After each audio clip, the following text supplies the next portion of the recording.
तो बच्चों आज हम करेंगे कक्षा 6 का अभ्यास 2 पूर्ण संख्या।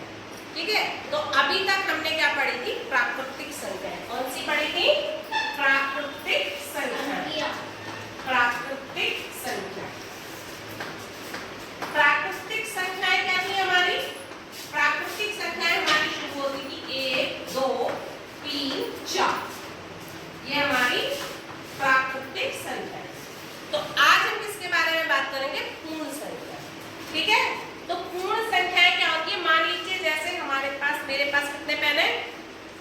2। कितने? 2। अगर मान लो मैंने एक पेन किसी को दे दिया तो मेरे पास कितना बचा? 1। अब मैंने ये भी किसी को दे दिया तो मेरे पास कितने पेन बचेंगे? 0। यानी कि कुछ भी नहीं, 0। क्या कहेंगे उसको? हमने कैसे कर दिया? 0।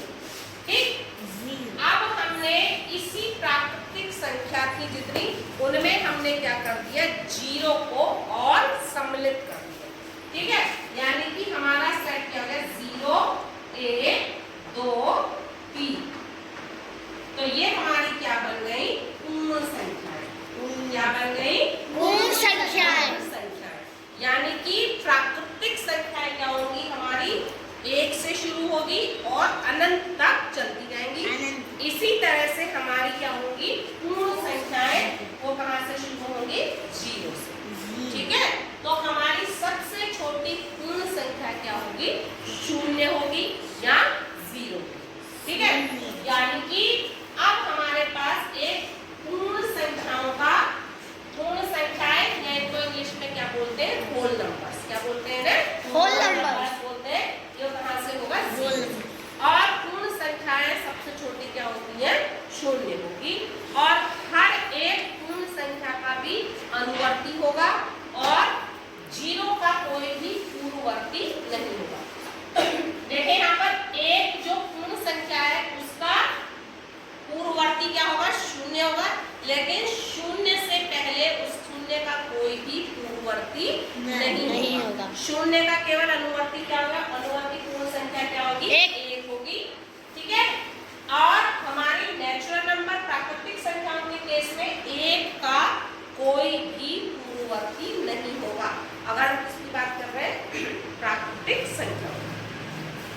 तो हमारा पहला प्रश्न हो गया, सबसे छोटी पूर्ण संख्या,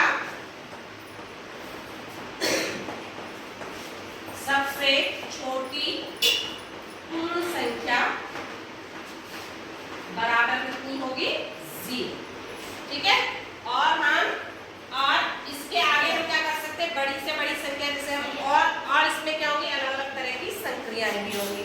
ठीक है, जैसे हमने प्राकृतिक संख्या के लिए संक्रिया करी थी, क्रम विनिमय, संवरक। ठीक है, तो इस तरह से हम ये पूर्ण संख्याएं हम निकाल सकते हैं। तो आप कौन सा सेट बड़ा हुआ? प्राकृतिक संख्याओं में ज्यादा संख्याएं होंगी या पूर्ण संख्याओं में ज्यादा होंगी?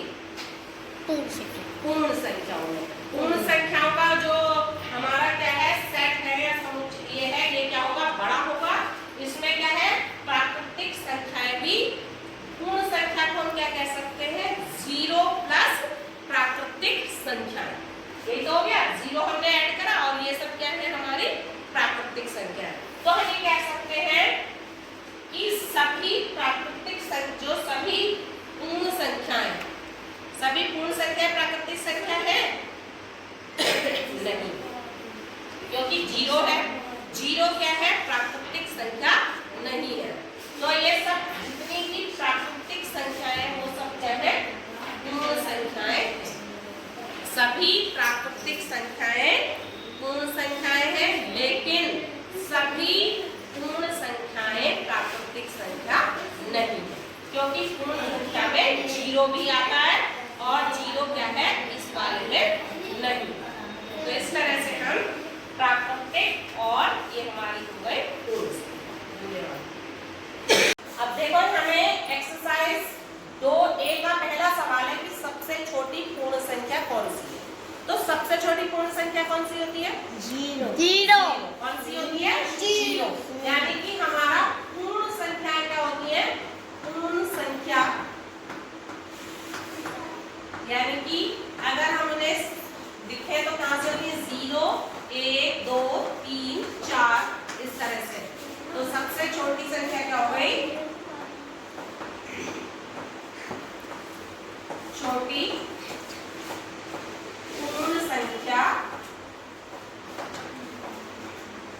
शून्य है या 0, ठीक है ना, ये हो गया, ठीक है। अब ये कह रहा है संख्या रेखा पर निम्नलिखित पूर्ण संख्या। अच्छा हमने बताया कि सबसे छोटी पूर्ण संख्या हमारी शून्य है और सबसे छोटी प्राकृतिक संख्या कौन सी होगी? एक। कौन सी होगी? एक। उसका सेट कहाँ से शुरू होगा? यहाँ से 1 2 3 4, है ना। तो अब ये है संख्या रेखा पर निम्नलिखित पूर्ण संख्याओं को निरूपित करो, ठीक। तो संख्या रेखा ऐसे हम लाइन खींच लेंगे, ये बना ली हमने संख्या रेखा इस तरह से, ठीक है, ये बन गई। यहाँ पर हमारा क्या हो गया? 0, यहाँ पर बिंदी लगा दिया इस तरह से 1 2 3 4 5 6, ठीक है, 1 2 3 4 5 6 7। तो इस तरह से हम संख्या रेखा बनाकर इनको निरूपित कर सकते हैं, ठीक है ना। तो इस तरह से लिख जाओ, सीधे सीधे लिखते चल जाओ। तो ये जैसे जैसे हम दाहिनी तरफ बढ़ेंगे हर एक संख्या क्या होगी? बढ़ती चली जाएगी, है ना। इधर को हम चलेंगे तो 6 से भी 7 8, तो संख्या क्या होती है? अनंत तक बढ़ती चली जाएगी। अगर इधर से इधर को आएंगे तो क्या हो जाएगी? वो घटती चली जाएगी बाई तरफ। तो ये हमारी हमेशा याद रखना है, सबसे छोटी पूर्ण संख्या 0 है, सबसे छोटी प्राकृतिक संख्या क्या है? 1 है। और ये क्या होता है? सबसे बड़ी तो होगी नहीं, क्योंकि हर एक पूर्ण संख्या की एक अनुवर्ती संख्या होती है ना, तो वो क्या होगी? अनंत होगी, ठीक। तो इस तरह से हम सवाल को करेंगे।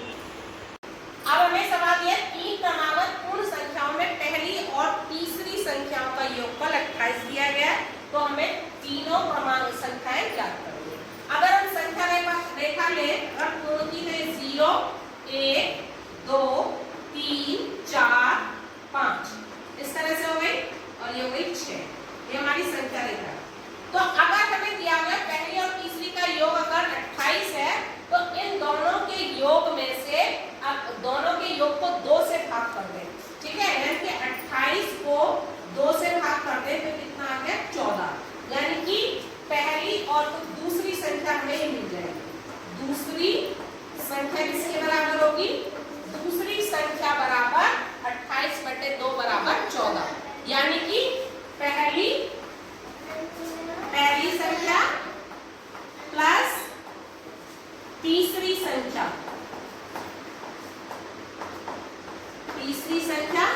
बटे 2, ये कर दीजिए, तो हमारी क्या हो जाएगी? ये संख्या आ जाएगी 14, ठीक है। अब क्रमागत संख्या है, क्रमागत का मीन्स लगातार, तो ये बीच की संख्या आ गई, तो इससे 14 से ठीक पहले की संख्या कौन सी होगी? 14 से पहले की संख्या क्या होगी? 13, और इसके ठीक बाद की संख्या क्या होगी? 15, तो ये क्रमागत होगी। अब देखो इसको जोड़ सकते हैं, 13 और 15 का योग कितना होता है? 28 होता है।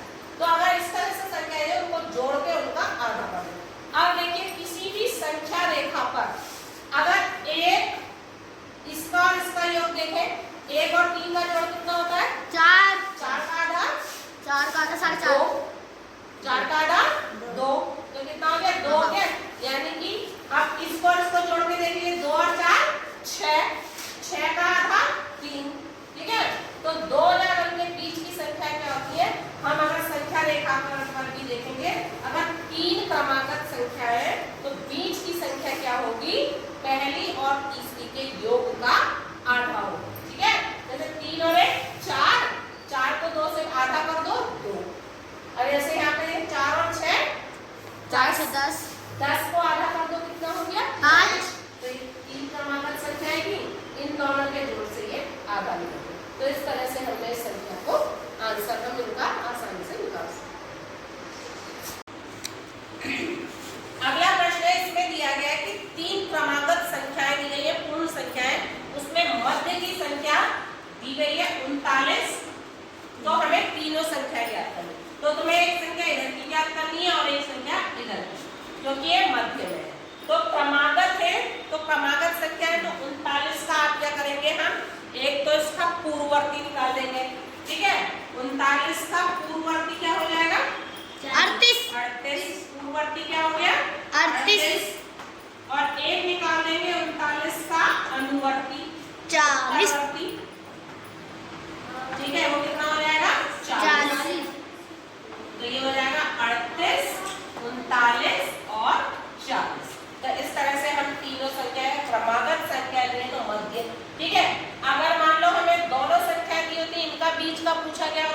दोनों को जोड़ के इसका आधा कर दो तो निकल जाएगा, है ना। तो इस तरह से हम आसानी से पहले हमें क्या करना है, सवाल को अच्छी तरह पढ़ना है, तब हमें उसे सॉल्व करना है। Thank you. अब इसमें हमें दिया गया है, हमें n प्राकृतिक